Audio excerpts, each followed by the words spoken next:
Probably the most highly anticipated movie this year. Dune Part 2 was just released in theaters, and if any movie deserves an Oscar, it is definitely this one.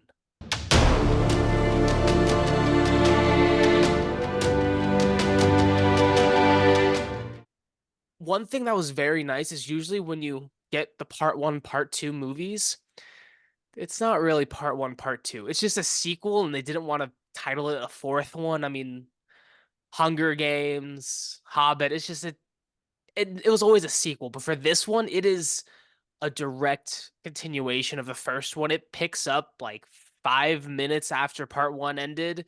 And I gotta say, that was very nice to see because if you watch them back to back, they will feel like one movie and not two movies just put together, which I thought was very well done and definitely hats off to the director for that.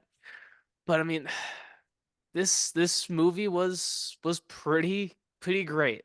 I don't think it's better than the first one though, but don't think there's anything wrong with it either. I'm gonna start off, funny enough, I'm gonna start off with things I didn't like. As with any adventure, sci-fi, coming of age story, book, what have you, there's always that journey that the hero goes on where he's reluctant to do what needs to be done in order to get shit done. We've seen it with Luke, we've seen it with Frodo, we've seen it with pretty much the one, if you will. And Paul Atreides is no exception to that. He goes on a bit of a journey here where he's like, I know what I have to do, but I don't want to do it because this is going to happen. That part, there came a moment in the movie, and I can't believe I'm saying this because I do love this movie. There came a point where I was like, just fucking do it, dude. Just Really? snap out of it and you just go do it. Because everyone was like, this is what has to be done. And he was like, I'm not a fan of when characters do that, when they're the whiny Luke Skywalker type, like, I know what I have to, but blah, blah, blah.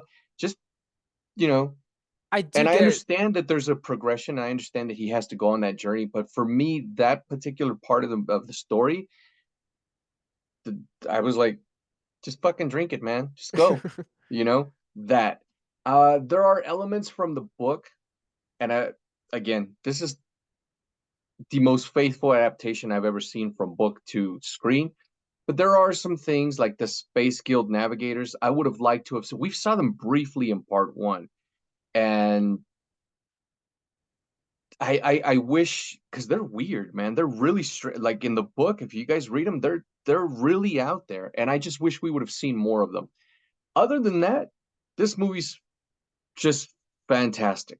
It starts, as Griff said, it takes place right after the first one. It does feel like one big ass 4 hour movie if you watch them back to back, which is the way they're meant to be watched. You're supposed to yeah. watch one, pop part two right in and get going. The visuals, man, I'm telling you, those are my only two Gregs. Paul for a good 15 minutes. They're like, should I? Should I? Just fucking do it, man. The cast is as great as it was in part one. The cinematography is as beautiful. The sound effects are fucking amazing. I saw it in IMAX. Same. It was That's so how it worth needs it. to be watched. 100%. Yeah, I mean, when the theater physically shakes due to the sound, it was perfect. I loved Oh, every that. time there's a worm, or they even when the worm thumper thing, Yeah. You felt it. that's It you was have to great. experience this in IMAX. I very much It's definitely worth the price. advise everyone if you get the chance to watch this in IMAX, watch it. If not, at the very least, watch it in theaters because it's a Yeah, whole different experience. I'm gonna I watch it agree. at home as soon as it's available. But having seen this, seeing the worms, the sound effects when they roar, the explosions, the action, and the action in this movie is really good, by the way. Yeah, I do get what you're saying. It is a very old trope, but I think I can forgive it given how old the story is. But I just thought it was really good. I'm very much looking forward to finishing the book so I get everything that wasn't in the movie. But I mean, like Edward said, the cast was amazing. The way these characters were written in the dialogue, I thought was very well done. The manipulation, every impactful line, and I did enjoy watching Paul grow, eventually get the blue eyes. I thought that was all so much fun. I think this is something I really liked.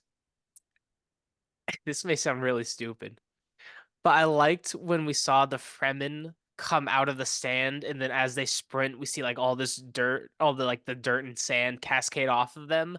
I just thought visually that just looked so nice. I know that's in comparison to like the worms, the spaceships, and everything, that is so minor, but I thought that looked so cool and so clean and effortless. But I just don't think there was anything wrong with it. And I think one thing, like as we've time has gone on as a society, that we don't get many stories anymore where the ending is open ended. We usually have things wrapped up in a nice bow, but I really liked how this story ended and that it wasn't didn't need to be like explicitly stated for us to know what happened. And I thought that was very nice.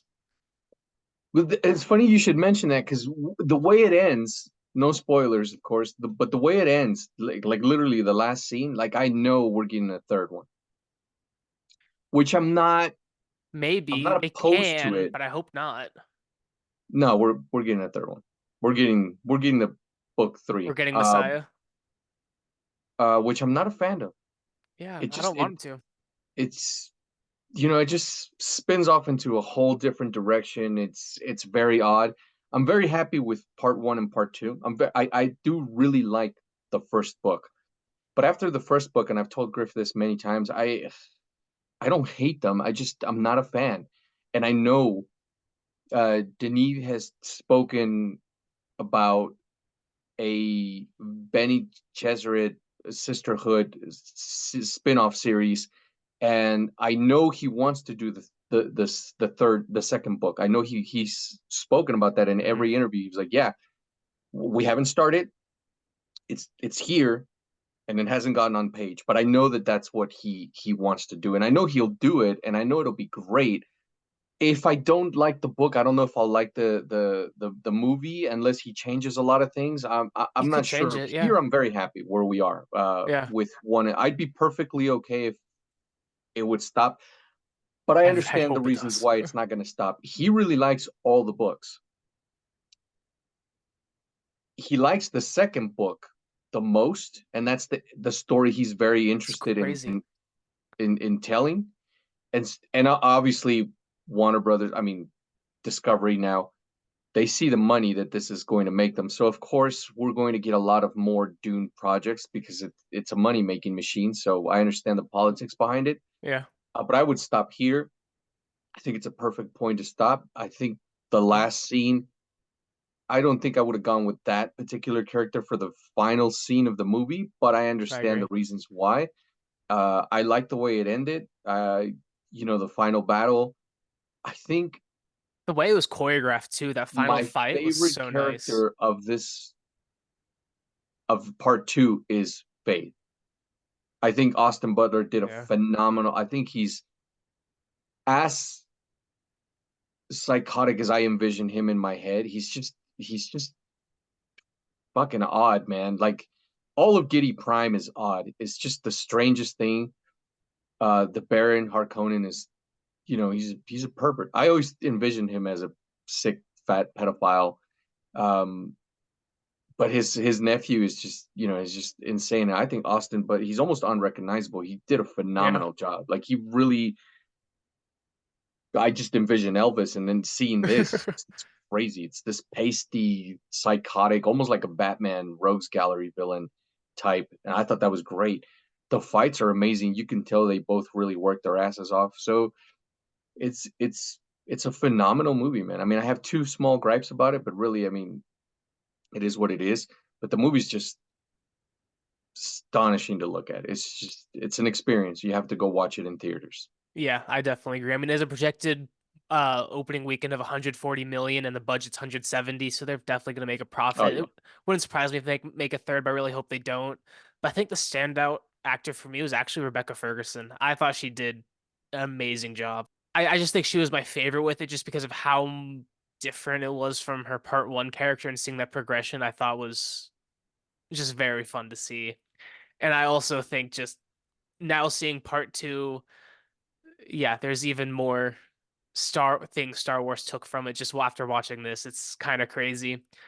I'm looking forward to finishing the book. Then I'm probably gonna rewatch part one and part two right afterwards. I think this is a very fun series. I think it's a great story. Maybe I'll read the second book, but right now I'm leaning towards skipping it. Yeah, absolutely. As soon as it's available on Max, I will watch them both back to back. Absolutely, no doubt about it. It is an experience. That's the way it's meant to be experienced, and that's absolutely how I want to do it. Definitely questionable whether it's going to be the best of 2024. It's definitely It's up, gonna be gonna up be up there. there. Yeah. Let's know your guys' thoughts about Dune Part 2. We already saw a few of your guys' thoughts on the comments in Dune Part 1. And as always, leave a like, comment, subscribe. Thank you guys so much for watching. We'll see you guys next time. Take care, guys.